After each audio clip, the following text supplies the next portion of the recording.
everyone and welcome back, my people. There is tension in Nigeria right now. You guys know that when Ralimo submitted his report about Christian genocide in Nigeria to Donald Trump, one of his suggestions or conditions given to Nigeria is to remove Sharia law in Nigerian Constitution in order to reduce insecurity in Nigeria. So the Northerners now came out. Look at what they said, that you can't stop Sharia practice in Nigeria. Islamic Council tells U.S. lawmakers. Because of these statements, Ralimo came out again and see what he said.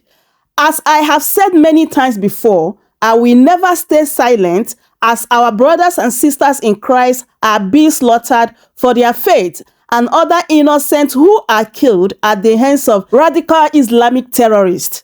I believe that recommendations in this report will help to stop violence against Christians and stabilize the country for all Nigerians, while making the bilateral relationship between the United States and Nigeria stronger. In the words of St. Paul to Romans, the night is nearly over. The day is almost here. So let's put aside the deed of the night and put the armor of the light. So Ralimo is still insisting, in order to stop the insecurity in Nigeria, this Sharia law must be removed from Nigeria Constitution. And again, today, Igbo group came out. Look at what they said. Remove Sharia law from Constitution or preside over Nigeria's breakup, Igbo group tells National Assembly. And look at how Vanguard stated it. Sharia law, two legal systems can't coexist, Igbo group tells National Assembly. An Igbo pressure group, Ndi Igbo Worldwide Union, has thrown its weight behind United States lawmakers, urging Nigeria to expunge Sharia and blaspheming provision from its constitution, warning that no modern state can function with two parallel legal codes. Ndi Igbo Worldwide Union urged that Nigeria's constitutional estrangement of Sharia, coupled with its membership of the Organization of Islamic Cooperation, has created a structural contradiction that threatens national cohesion. The group challenged Northern leaders to make a clear choice, embrace a uniform, egalitarian common law framework for all citizens, or pursue a separate Islamic political arrangement. Pretending otherwise is denial, is said. Warning that status quo is dead, the group said that the Sharia dispute has pushed the country to the crossroads, with option narrowing to constitutional reform through referendum or an eventually fragmentation driven by unresolved fault lines. The National Assembly is at its moment of truth, the group said. Remove Sharia from the Constitution and preserve peace, or ignore the warning signs and preside over a national rapture. There is no middle ground, the statement warned. Nigeria has a choice. The clock is ticking. The history will remember who acted and who failed, it added. That is it, my people. It is time to call a spade, because enough is enough. We cannot continue like this. If indeed that these people want the so-called one Nigeria, this is time for National Assembly to act now by removing this Sharia law, because there's no way we can practice two laws in one country. It's not going to be possible. There must be katakata everywhere. Look at what somebody said under this article. The person wrote, there are Christians in Nigeria, there are Muslims, and there are traditional worshippers. The country can only be fair to all when it is secular. I support the removal of Sharia from Nigeria's constitution. If other religions want their Sharia-like laws to be entrenched in the constitution, don't you think the constitution will be dragged by too many religious practices? To be fair, domestic issues that Sharia addresses should be based on each religious circle. It does not need to be added to the constitution of a country that is known to be secular. That is the fact. Nigeria is a secular country. What the constitution should do is to recognize the multiplicity of religions and allow them free hands to operate, but not include one religious constitution into the country's constitution. It is absolutely wrong. The northern Nigeria feels entitlement whenever Sharia is mentioned. They feel they are entitled to it. Let me ask you, are there no Muslims in the southwestern state of Nigeria where there is no Sharia? Even in Lagos, for instance, where you have a large population of Muslims, don't they marry? Don't they solve their problems? Do they need Sharia to do that for them? In fact, they even live happily more than Muslims in the north, where there is Sharia, because they know how to relate with Christians and other religions. They have them as friends and neighbors, and each person practices his or her religion. That is how it should be. But in the north, Sharia is a form of colony. It is a strategy to discourage other religion from practicing their faith. It is more of envy. They will tell you it does not affect non-Muslim, but it is a lie. Last year, a whole governor shut down all schools for students to observe Ramadan fast. Did he not know that there were Christians there? Wouldn't it not affect them? You are a Muslim. There is no reason to pretend you don't know what Sharia is doing. In fact, why Western states of Nigeria, even Muslims, imams, rejecting Sharia, they have been enjoying the way they practice Islam with other faiths. They don't need Sharia to teach them anything better. They live happily with other religions and they enjoy it. There are benefits attached to that. In fact, they don't even see the benefit of Sharia to them. What is the benefit of Sharia? Is the North not the breeding ground of terrorism? That is indirectly what Sharia brings. And Hizbah, because of intolerance. That is why it is very easy for some of the young people there to join terrorism.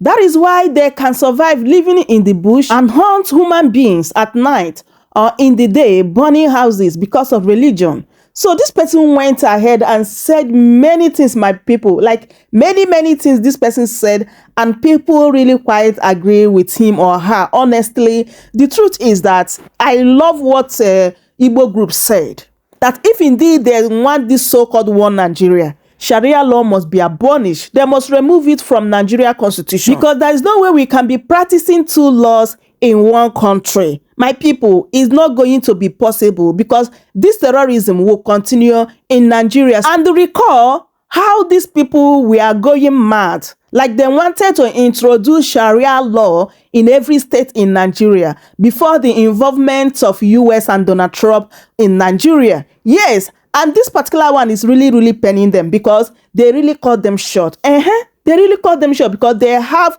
agenda behind this their Sharia law. So if indeed that they want one Nigeria, this is time for National Assembly to act. And also that this rumor that Tinubu want to divide Nigeria into 6 regions, that is why he want to go for second term. My people, I don't know what you think about it. Just as I said here, that the only solution is let us go back to regional government, or let's divide this country. Chicken. Anyway, let me allow you guys to listen and hear what Barrister Darlington said concerning Tinubu dividing Nigeria into 6 regions. Take a listen. Let's look at the situation about possibly having 6 regions. Will that be better than what we have now? It will not. Why do you say so? Before you can even do anything with your state police and whatever, you must clear this insecurity.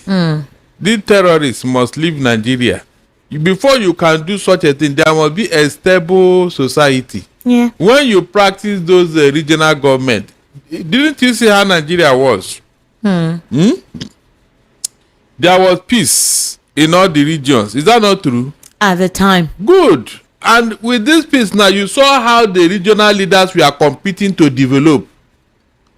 They were competing to develop. When Nnamdi Azikiwe established a UNN in 1960, 2 years after, University of Ife followed. Then that Ahmadu Bello Zaria, you know, it's like a competition, because there was peace in the land. But the situation you have today, where people don't want, in fact, where people don't like progress, Esther, would they allow you to make any progress? Do you think that when they see the Southwest making for, remember, When Jakonde established the rail line, which they have paid for to ease the transportation problem in Lagos. That was the year Buhari and Idiagbo took over, and they cancelled the contract. Years later, when they asked, he said yes, so that Lagos will not be developed more than Kano. You can imagine. So these are the issues. There are people that they don't want to see you make progress. They will never allow you to make. They want you to remain where they are. This is why some of us have been saying this union is not working. Even the white man that brought this union, he knew that it will not work. That's why he said after 100 years, are we not past 100 years? So what is holding us? It's even worse now. The best thing is to call a meeting of the regions, especially the northern region, and say, look, the union is over. Can we go our separate ways so that this killing and all this, it will stop? So that you cannot be using the resources from the south here to pay bandits and kidnappers and terrorists. Because 80% of the money that they are being used to pay them, Esther, where did it come from? No, tell me, where did the money come from? Is it not from the southern region here? So when you now kidnap yourselves over there, you can now use your own money to pay them. Maybe when you feel the pinch, you know whether you will stop it or not. All right, Barry, so let's look at the top economic viable states in Nigeria right now. We have Lagos ranking at number 1. The driver for that is finance, trade, and tech. It has the highest IGR. You have the seaport, you have the airport. In fact, the train services, most facilities needed for Lagos to be a country is already provided. Okay, even to have trade with international counterparts. They even have their own agricultural sector, right? So they're thriving. It's also an accommodating state. It's also a state that for now is not going through what other regions are going through. I'm talking about pockets of unrest. Okay, so there seems to be a sense of manageability in them. Another state that seems to be economically viable for now, basically because of oil being the main driving force, is Rivers. All right, you have Rivers, you have Akwa Ibom, you have Delta State, or your state, Ogun State. And in the north, basically, you have Kano because of its commerce and agriculture, because it's a northern trade hub. And then obviously you have Kaduna with its bioeconomy and transport, and then Anambra State. A lot of states are lacking behind when it comes to economic viability, what they can use to stay on their own, to survive on their own. Over time, states now co-depend on each other. And obviously the situation where the FAC allocation, obviously from the federal government, they have to now transmit down to the states, compared to regions, whatever it is they're able to produce with their IGR, they use it to invest in their own regions. But right now, there seems to be an over-reliance on FAC allocation. There are some states that have become complacent, rigid, supposedly lazy, and becoming creative, through which they can boost their economy. And some of those states heavily rely on some other states who supposedly do most of the work. Now, critics have alleged that possibly that's a plan of the president's administration. If he clinches the 2027 ticket, if he wins in 2027, there will be major shifts in a couple of his policies. The restructuring that he has been clamoring about, he would introduce it. Maybe not divide Nigeria into 6 regions, but infuse restructuring. The tax reform will indeed come into play. Certain regions may not be comfortable with it. Others say it will benefit Nigeria in a whole. But then there are other, behind the scenes factors that play a major role.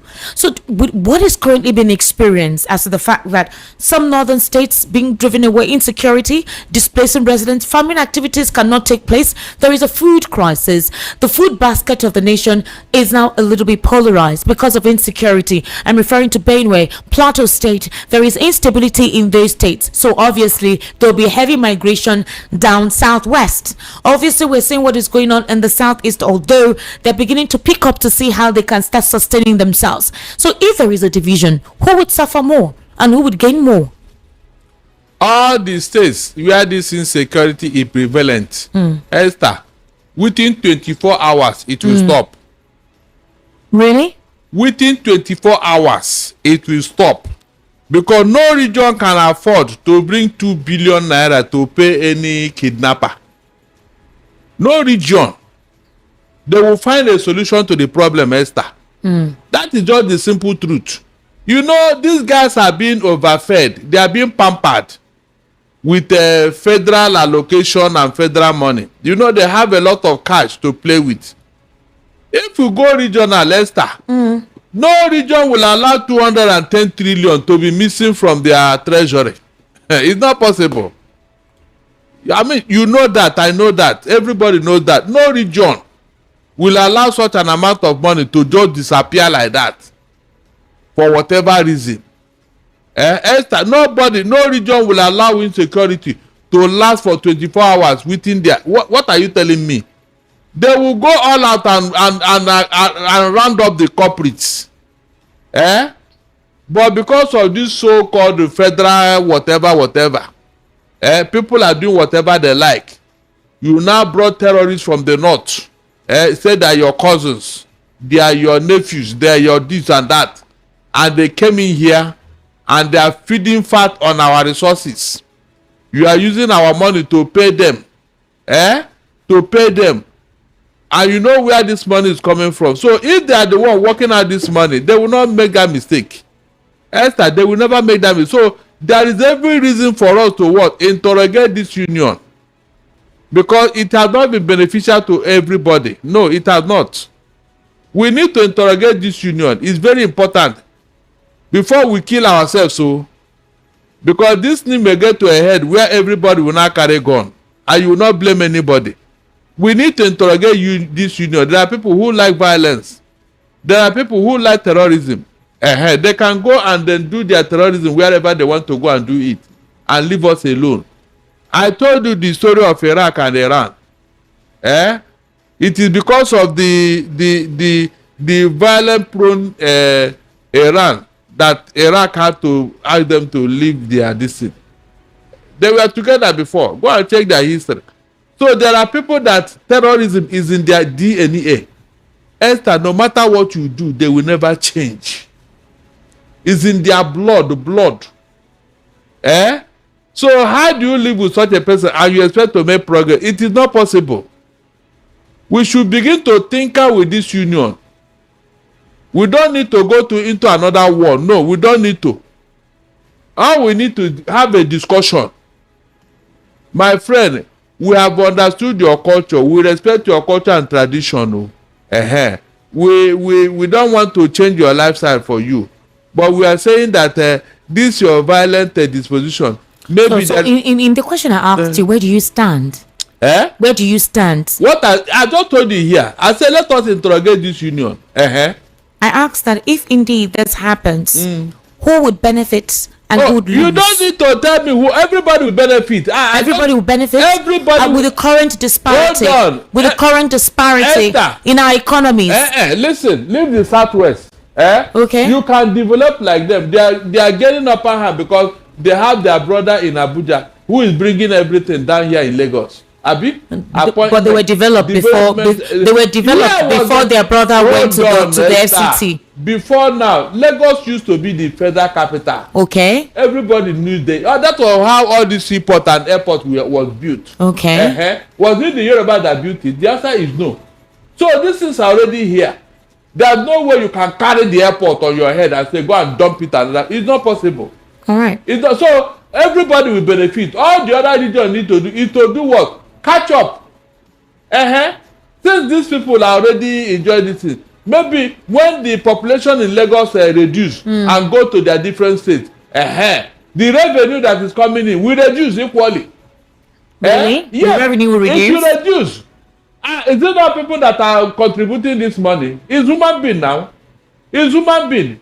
All the economic activities that is being carried out in Lagos, mention any other state where it is being carried out. Mention. But you do know that we are now codependent on each other. For example, if you want to import, you must come in through Lagos port, through the Lagos waterway. The regions will create most of the viable airports, mostly here as well. The regions will create their own hub, their own port. The whole world is surrounded by sea and oceans.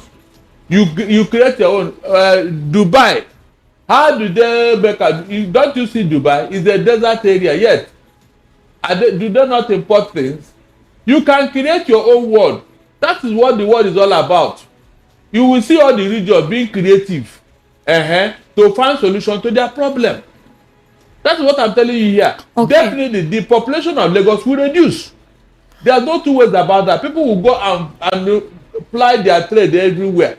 The southeastern region that used to be the fastest developing economy in the whole world before the war, they will go back to those years. Are you sure? Yes. With complaints about the kind of leaders in charge now. Esther, those leaders, we are talking of federal. Now there will be no tribalism. It's your own leader. He came from you. It's your own leader. They won't even have any business. They won't have difficulty in ruling their people because they came from among them. You can assess your leader. He knows the problem of his people more than any other person. And nobody, no group of people will allow their leader to shortchange them or to steal 210 trillion. You know it can never happen. And so they will have enough money to develop. It will go back to the years of the First Republic when leaders were after what they can do for their people, not to how much they can steal. I'm telling you, all this greed will die down drastically because the leaders will be checkmated by their people. Okay, Barrister, let's look at resources, all right? For example, the North, in terms of land mass, has the largest in Nigeria as it stands. That is why they're actually needed, you know, a deciding factor during general elections, especially with the whole, you know... It's just land. Land does vote now. Land does not vote, Esther. It's just empty land. They make it seem like that the most populated. It's a lie. Look, when we go this regional, all these things will be interrogated. You now discover that we have been living a lie. Okay, Esther, we have been living a lie over the years. The northern region, right? Ask yourself, why did the Kwakwanso run to Jonathan and tell him, look, if you want second time, tell the Festus Odumegwu not to do that census you want to do. Esther, is it not because Odumegwu wanted to expose the fraud called census in Nigeria? People wanted to conduct a census. I don't know why that was stalled. There was even a census committee set up. I think this was last year. I don't know what happened. You do know why these terrorists have been brought into Nigeria? So that they'll be counted as among Nigerians.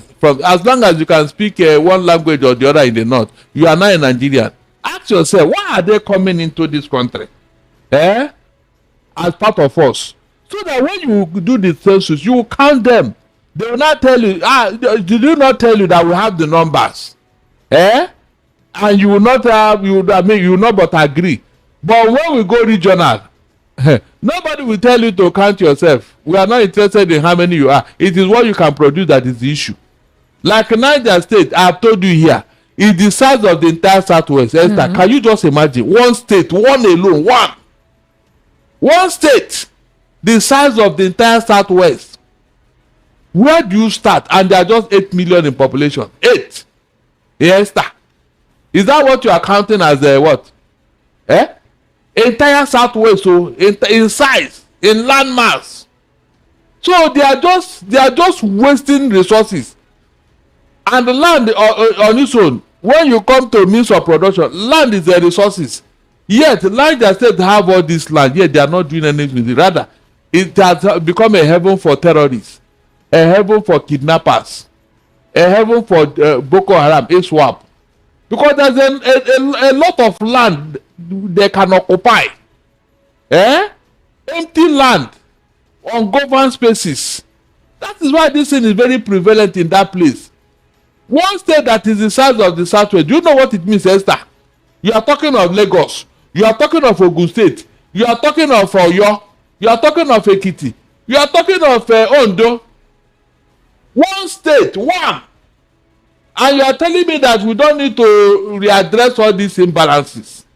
All right, let's look at the northern region and what they're very rich in. They're rich in solid minerals with significant deposits of gold, iron ore, in columbite, limestone, and various gemstones, emerald, sapphire, ruby, and tourmaline. I'm talking about the northern region.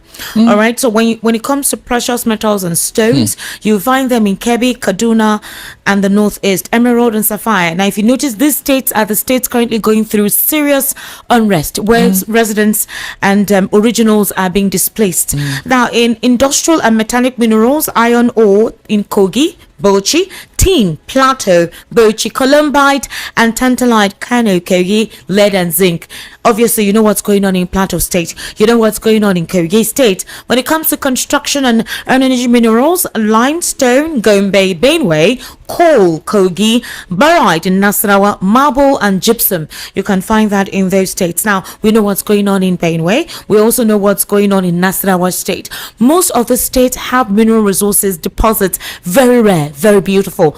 The recent recommendation given by the United Nations, or rather the United States, by what's his name, this Riley Moore, Mr. Riley Moore, and a couple of others, they say that it is the illegal mining in the north, particularly by the Chinese people. Obviously, they get protection from the Fulani militia. They thereby displace the residents so that unattacked, unmanaged, unwatched, they get to mine the resources in the states. You notice that all these minerals, obviously there are allegations that the state governors are aware of it. These miners take the money, take the resources, then obviously they share the money amongst themselves.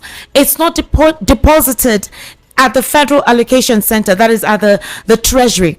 But oil in the Niger Delta, gas deposits in the southeast in Imo State is being shared by all.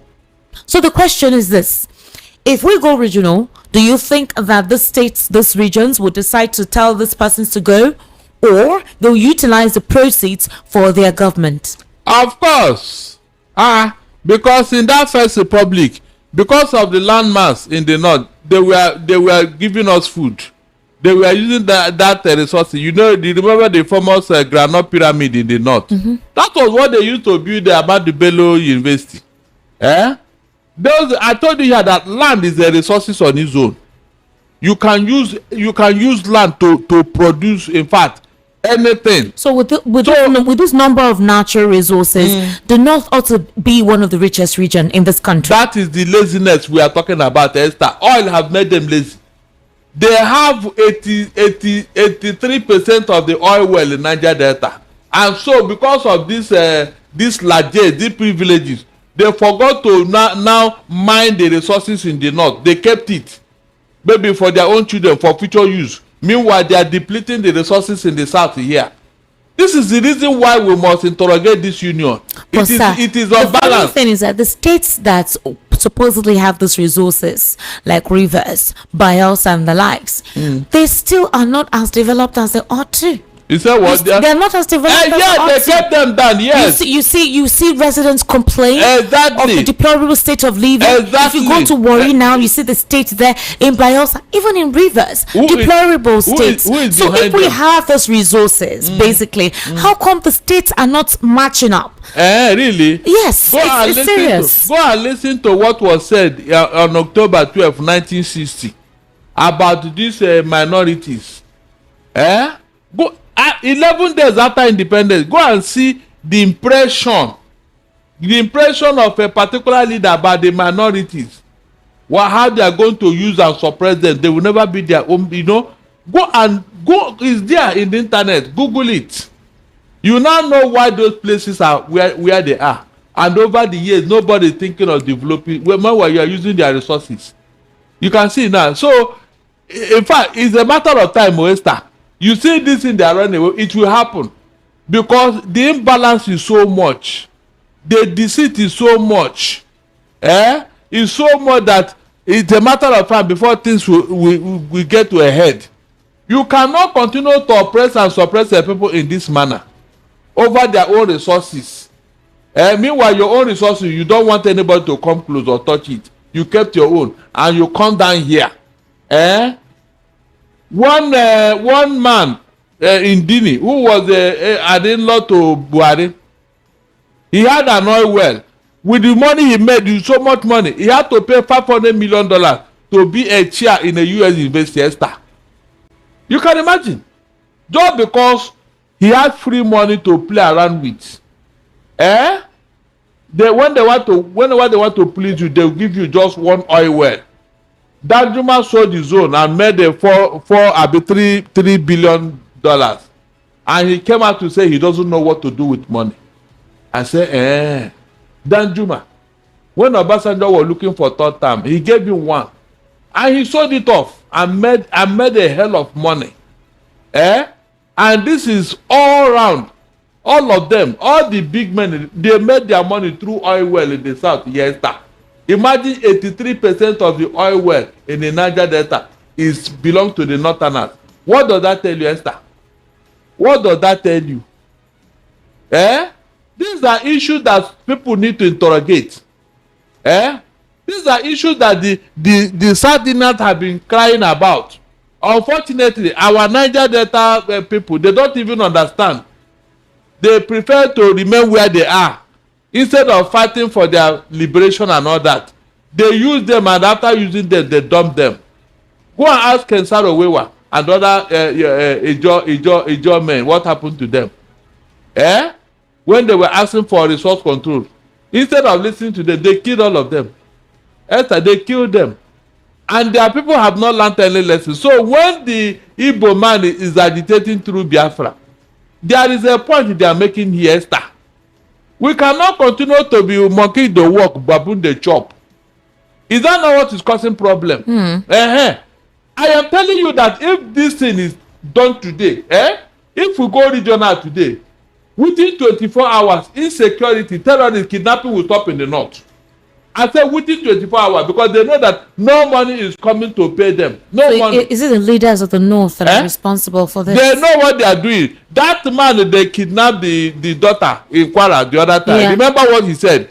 He said in the night, some men with a very powerful jeep will come with food and all that to give these kidnappers. Yeah. Remember? Yeah. And then when they are going, the money they paid will be loaded in Ghana must go, and they will carry it away. Okay. We played the invoice with the voice note here. Is that not true?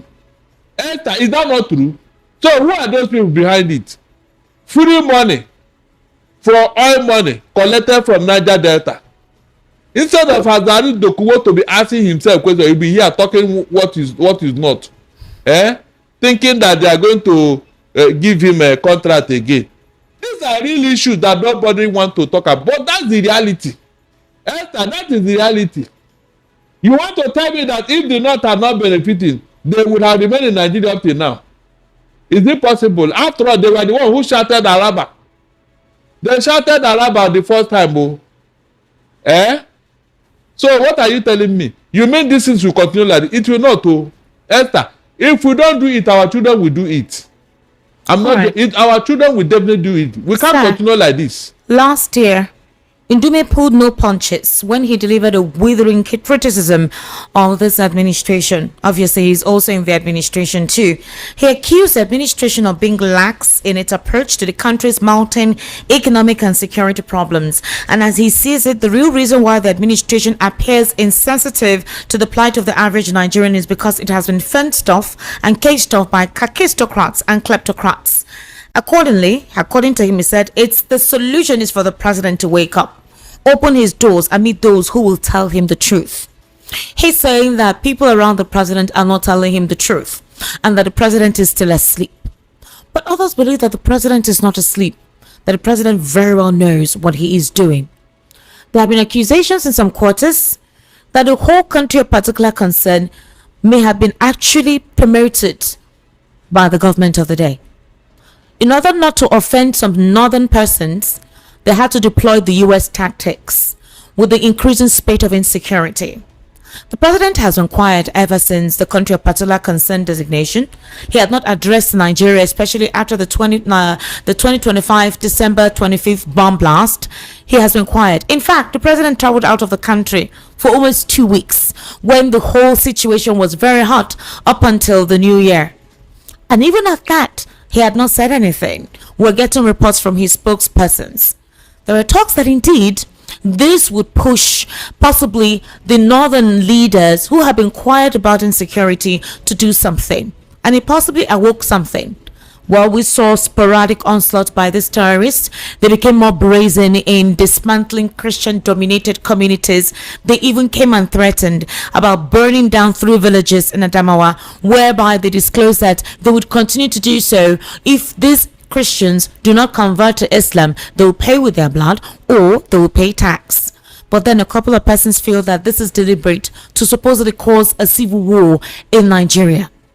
The president, a couple of persons believe, or a number of persons believe, is being strategic by deliberately staying quiet, but that he intends to introduce a restructuring possibly after he clinches the ticket in 2027, or rather wins the election in 2027.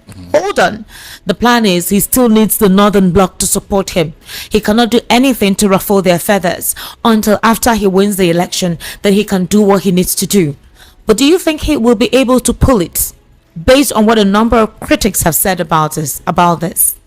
I am beginning to think that Tinubu invited the Americans to protect him. Maybe for what he wants to do. He is not very sure of his protection and all that. And so he invited them here. Because since they came, they have not done anything of significant importance to the insecurity bedeviling Nigeria. So I'm beginning to think, I'm suspecting, I'm not too sure, but I'm suspecting that he brought them here maybe for protection and all that. That is one. Then 2, it will be impossible for Tinubu to confront the North with the way things are going and with whatever agreement he signed with them, which they have been banding about. You know, they are threatening him with the promise that it is not the promise you made, that this is not the agreement we had, that they are not going to give him 65% of the votes again. And you remember here, they have said this severally. So with all this in, Tinubu may not be in the mood to confront them, because if he's a strong leader, he would have done something before the Americans come in here now. He would have done something. If he's truly a strong leader, I don't see anybody who will criticize him if he go after the terrorists. The North will even be happy that he has cleared these guys for them, but he doesn't have the will to do that. He doesn't. Have you seen him make any statement against these terrorists? I mean, any statement warning them or threatening them? He has not. So keeping quiet is because he cannot afford to say it and offend them. Remember, one northern leader told you and I one time that an attack on Boko Haram is an attack on the North. And when Jonathan wanted to exterminate them with General Ejirika, the North fled up. They fled up and was writing the petition that this man want to exterminate them. This man was, and so with all that criticism, Jonathan had to withdraw General Ejirika, and they came back in full force. So the North have always been in bed with these terrorists, and the facts are there. There was 2 Northerners, Obasanjo wanted to help reach out to the terrorists so that they can end this thing. Immediately they finished the meeting with Obasanjo and go back to the North. They killed the 2 of them. They killed the 2 of them. So these people, it's like they want to leverage on this terrorism. They want to use it to instill fear in you and I, so that whatever they ask for, we will do it. That is all what I think here. And that's what I think Tinubu is afraid of. And so, if he doesn't apply the systems or use the leverage of Americans, this thing you are telling me here, he will not achieve it. He will not achieve it. I'm not joking. And this terrorism will persist. Even beyond 2031, whoever is going there, they will continue to use the terrorism as a leverage against the person. But Mr. Darlington, this terrorism was what was imported to supposedly tarnish the administration of Goodluck Abela Jonathan. To leverage on their own need, on their own, they want and to. There are talks that some members of the All Progressives Congress indeed brought them in. Of course, we have Ali Modisheri, of course, Karu Baraji. These are persons with testimonials. At the point, who brought in these guys? At the point, they threatened that they are going to kidnap Buhari and Erufai. The president was aware with all of this. Bring back the Chibok schoolgirl situation. Exactly. Going to America to write a report presenting it. Rena Omokri is one of such persons who promoted all of this genocidal situation with the whole activities of Boko Haram at the time. So how would an administration that imported something want to decimate it and create regionalism? Exactly. They say whatever you sow, you will reap. You can see now. Because people are telling us that this insecurity, it was there before Tinubu. You can see. Those who think that we can forget history, but they cannot remember who imported it. They cannot remember. All of a sudden, they've developed amnesia.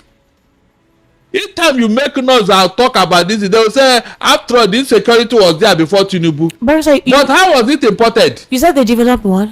Is that what? You said they developed what? Yeah. What are you saying? People don't develop amnesia, abi? Sir, it's not amnesia. It's what? Amnesia. You see, the other time you Igbo the name, sir. Come. Hold on. The last time I checked, sorry, sir, you are not. You didn't study English. Sorry, but you I called. I'm upstairs the other time. You said is you were calling another thing, and I told you how my people call it. Will I change my tongue because of you? No. What is wrong with you? You this APC girl. I will call something. You not respect my. Did I study English? No, I studied law now. The other one I called, don't call. Barrister is Amukuta. Not what you called it. What did I call it? I don't know. But please proceed. I'm calling it so that you'll understand it very well. Okay. So that you understand. Anyway, they develop it, they will not remember. But you and I know the truth. Now that truth is haunting us. And we have forgotten where we are coming from. Okay. You can see how I quarrel with people. That's what we are talking about today. This thing we are doing today now, Esther, it will haunt them in future. And when it starts, people will now forget how we started. And they will be blaming the person that is in government that time. You can see the problem. So whenever I tell you that we are creating problem for ourselves, these are my facts. When APC was doing all this because of power, did they know that they will be the one to harvest it? Esther? It's even more dangerous now because this thing have rubbish everything they have planned to do or whatever they have done. With this insecurity, I don't think Tinubu is going to make one single progress in his administration. Because without security, there will be no progress, Esther. Yeah. Without security, there will be no progress. Lagos cannot be the center of the whole Nigeria, and it's not possible. If everybody descend on Lagos to come and enjoy the largesse, Esther, Lagos will just implode with what? With insecurity on its own. Because by the time the resources are stretched to the limit, Esther, what do you think will happen? Won't there be problem? Meanwhile, Lagos have no land. Just 3,575 square kilometer. I mean, yes now. Is that the size of Lagos that will contain how many people? You know there will be problem. So the earlier this thing is settled, so that people can go back to their states and do what they have to do for themselves. In fact, where is the land for even mass farming in Lagos? I mean, 500,000 hectares of land. Where is it in Lagos, Esther? Is there any place like that where you will see mass farming like you see in the north? An entire size of a state will be for farming seed and all that. People stay there Monday till Friday, maybe on weekend they will go back to their homes. You don't have such a space in Lagos here. So how long will they continue? Lagos is viable. Then people will be coming inside here to enjoy the viable Lagos. Before you know it, what will happen, Esther? No, before you know it, what will happen? Look at this thing they are talking about, house problem. Is it not because the housing need is too small compared to those who need it? Yes. Is that not the reason? The migration here is something else. That People is come flood into the state every day. When you talk on this one, talk on the other side. The reason why the house rent are now up in the climbing to the roof, because many people are demanding for this house, but they are not there. The houses are not there. The building materials are too expensive. The houses that are there are very expensive and they're not affordable. That is it. And nobody is building because the building materials are too expensive. No, Barrister, people are building. Building where? Where are they building? How many people? Actually. Where are they building? I mean, you saw what happened with Oworishoki, Makoko. You can see that those places have been bought already and will be built. It's the government, Esther. It is government that is behind all those. Don't use it. You don't use it to compare. I'm talking of private businessmen like us. You can't go near building materials now. It's too expensive. And so when they manage to build one, they will put all the money inside it. To the extent that people are now going for 1 bedroom self apartment, the 2 bed. Unfortunately, we are the one bearing the brunt because the most cheapest house in Lagos today is 3 bedroom flat. And all my houses are 3 bed. My agent came today and said I should partition. I said no, I don't want all those, Even the other side, I said I don't want. That is my taste. It is the cheapest accommodation now, 3 bedroom flat. People are partitioning. One came and told me that, look, where he went to, the kitchen, if somebody is there doing something, except you come out and no other person will go inside that kitchen. Yeah. That is kitchen. Kitchen. No, that one is kitchenette. I don't think that's a kitchen. These are the issues here. And I don't like such I will get to my compound. I will see load here and there. No, I will tell everybody to leave. That's why I created enough space. I love spaces actually. Can you just imagine? What was you telling me? Put boys quarter here. I said boys waiting. So that what will happen? I don't want all those things. That is me. But I am not every landlord now. So these are the issues that come with a squalor. When spaces are not there, when people are living in squalor, you can't have space, no fresh air. They are not thinking of all this. So make this insecurity go away. All these people that are driving Okada and constituting, they will go back to their state and start working. Is that not true? They ran away because their life is not safe. Government is not thinking about all these things. They are just thinking of election, as if election is the ultimate. Are you not going to rule over people that are alive? Is it people that are dead? Even this thing that I'm telling you about Niger State, do you know that Niger State can sell some of their land to other states? Are you aware? Viable State can come and buy land in Niger State. It happened in America. America had to buy Alaska from Russia, Soviet Union, 1867. They bought it from them.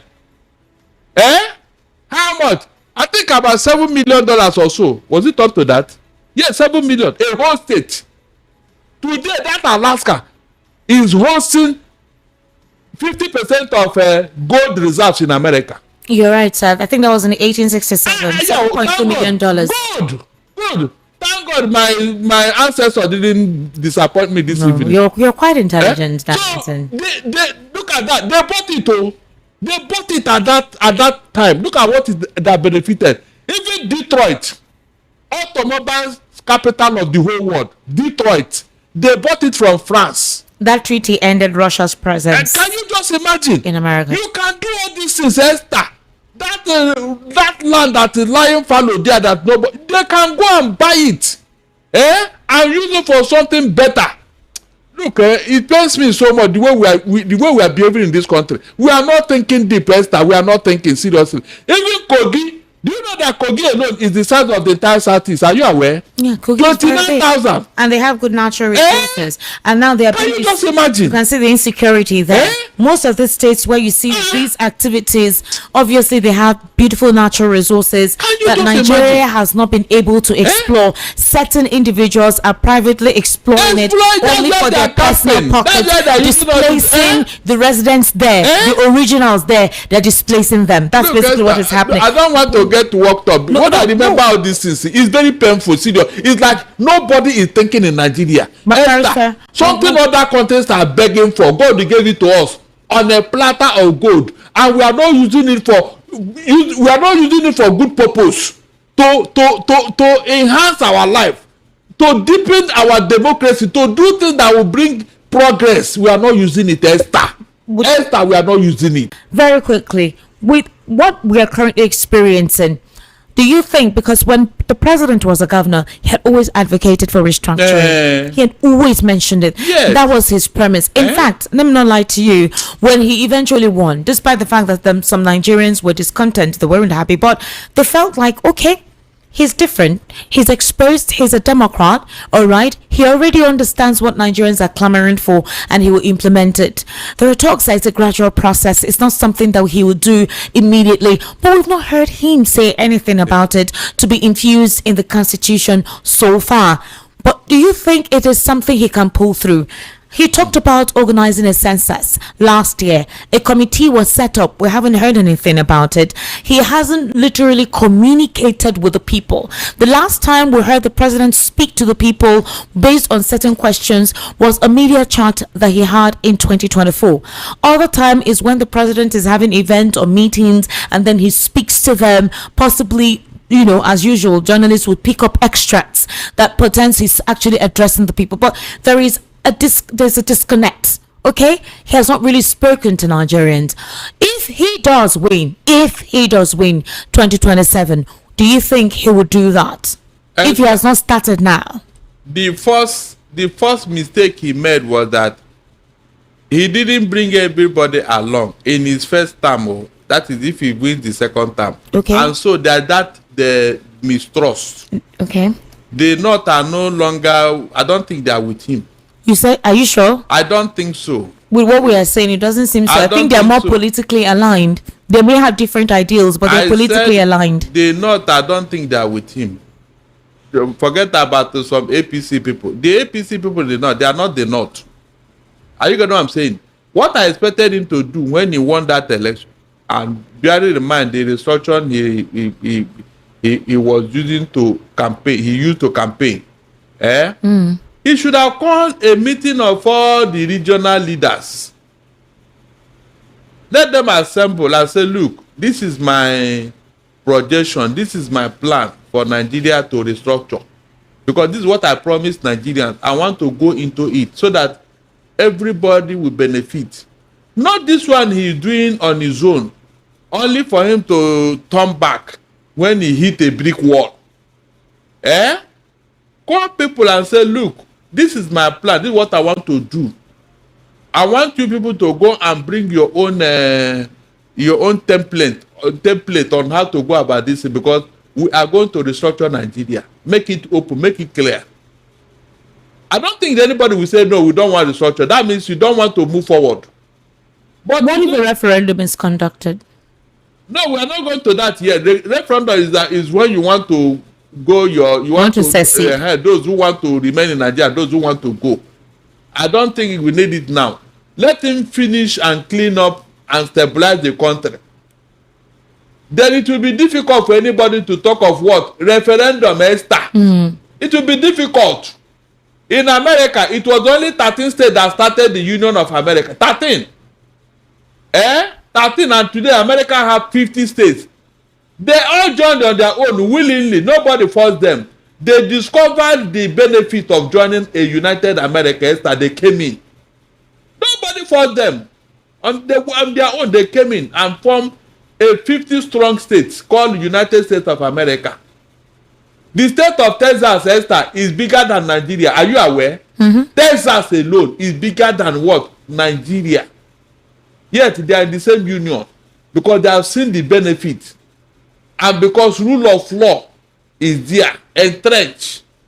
No matter how powerful you are as an American president, you can be powerful outside.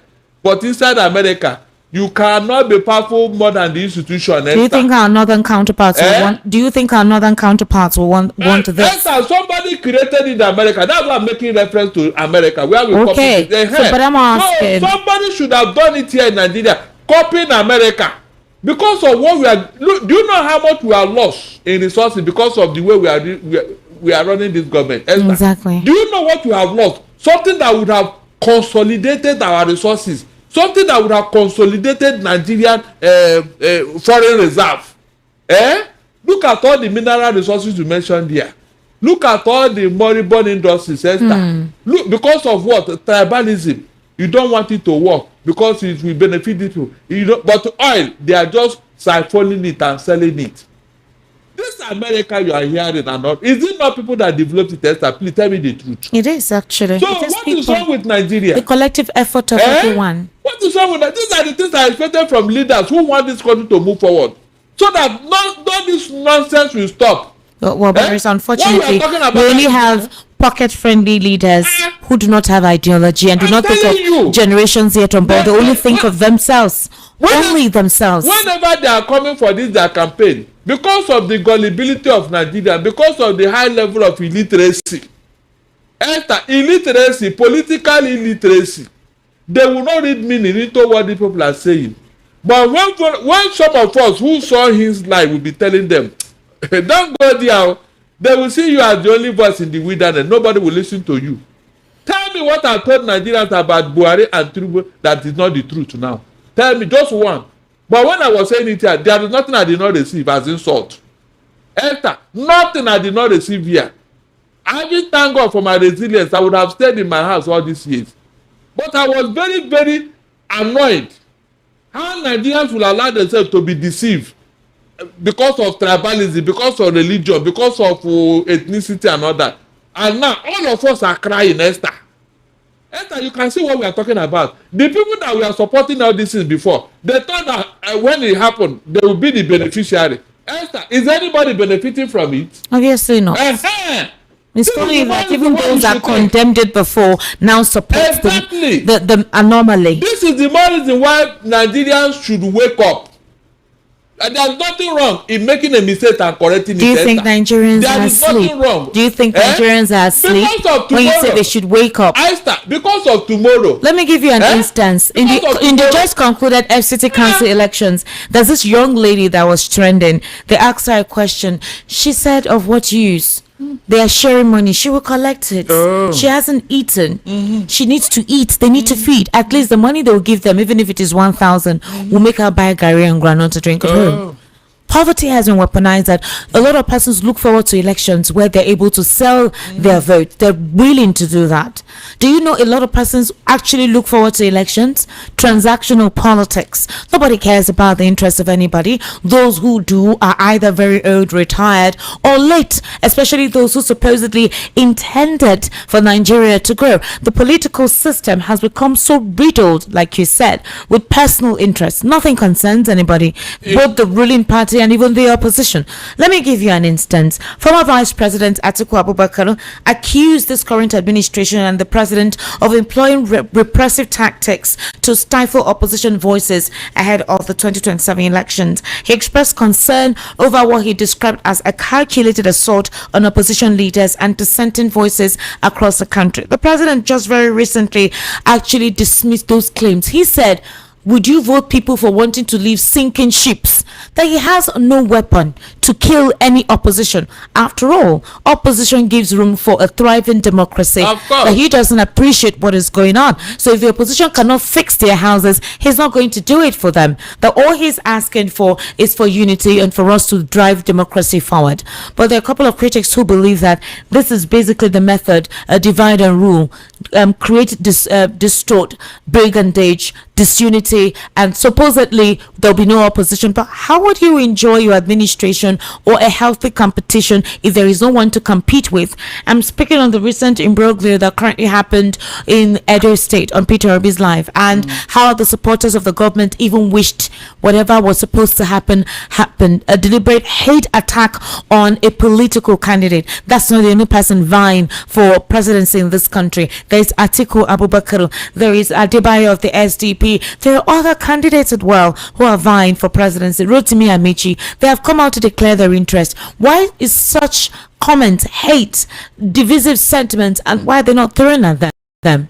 It is because they feel Obi is a threat. In threat in what way? In what way? Because he's popular. Is there any other reason? If you consider that you are strong and calculated, you have everything at your disposal. You have money, you have institutions at your disposal. Why not allow everyone go about their activity? Conduct a free and fair election if you're very confident. Esther, whenever a dictator is in office and he knows that he has failed, the first thing he does is that to look out to any opponent who will challenge him. The president says he's a true Democrat. He's not a dictator, and he believes he has done well. Okay. Also, he said it, Abi. Yes, he said what he said, is it what you are seeing?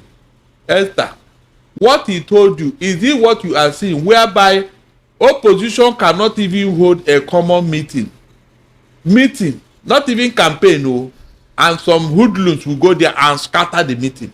Who sent those hoodlums? Barrister, there are talks of complacency and polarization of thoughts and ideas within the opposition because they have remained divided. They're not seen as a major contender against the APC. And I'm referring to both Nigerians and the political parties. Esther, listen very well. Who is dividing the opposition? Who is making them not to stand?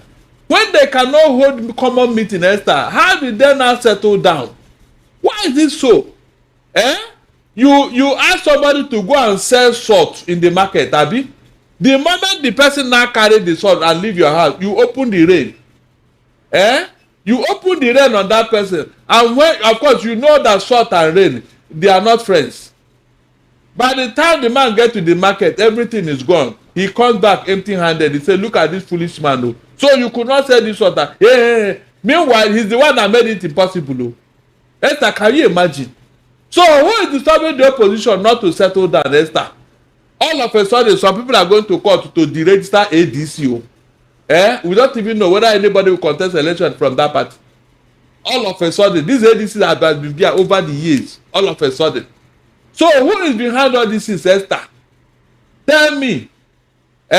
You mean those people wake up with their own money when they are not contesting election, oh? Nothing concerns them, oh. Is it not somebody that they finance whatever they are doing just to do ADC in, just to make sure that they don't settle, that they don't, these are tricks anybody can see. So don't blame the opposition. They are making things impossible for them. Seriously, they are. We are saying that opposition should gather a mass. Maybe when they gather a mass like that, it will make an impact because the police cannot arrest 1 million people. They cannot. But where are the resources from the opposition? Esther, is it not money you use to mobilize people? Yeah. Where are the money? You want to tell me that opposition don't know that they ought to bring 2 million people in that Abuja to enforce this electoral law? I even wanted to say something because the opposition currently met and said that the electoral law that was recently passed by the president should be looked into, should be repealed. And I'm wondering, why are you coming now? What difference will that make? The president has signed it into law. So what is the essence of you converging to say that must not hold? Look at that. Under 3 hours, so he signed it. He signed it, Esther. That means they are working towards an answer. They are working towards an answer. Imagine if the opposition have so much, the pressure is so much, they wouldn't have done that in the way they did it. But because they are not much in number, I mean, all over the country, mobilize them. Mobilize them. People, by the time they see crowd, they see people, nobody will tell them to do the needful. Is that not true? But because they are not there in numbers, that is just their own doing. All right, it's time for us to take your reaction, ladies and gentlemen. Before we do that, Amotekun has actually arrested 5 suspected gunmen who allegedly arrived in the state on Tuesday.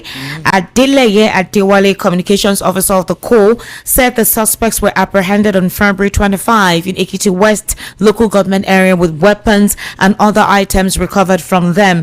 Adewale identified the suspects as Abdullahi Makana, age 28, Shuaba Ibrahim, age 25, Adamu Mohammed, age 25, Salihu Umar, age 31, and Aruna Yahaya, aged 28.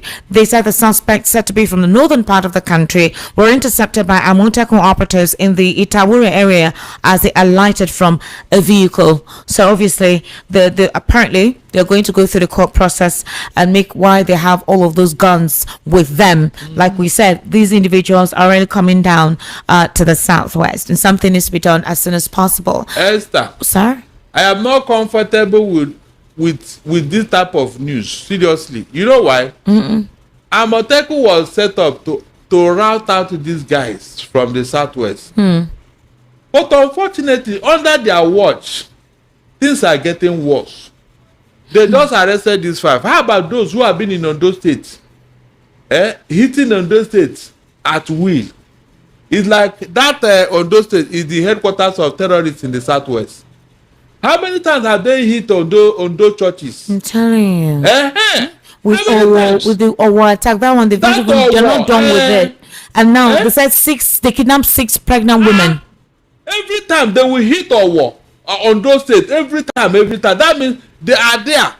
So what is OPC doing? What is Amotekun doing? Is OPC still existing? Is it not supposed to mobilize them at Gani Adams? Is it not the around Akakanfo? Mobilize them and go and give them hell. Go and give them hell. Let them live on those states. Because all of them are recruiting in Ondo. They are there in Ondo forest. What are you doing? That's the question. Is it when they become too big for you to handle? They are gathering strength. They are gathering in numbers. And you are aware, you know where they are. What are you doing? That's my question. So at what point are you going to react? When they become so big?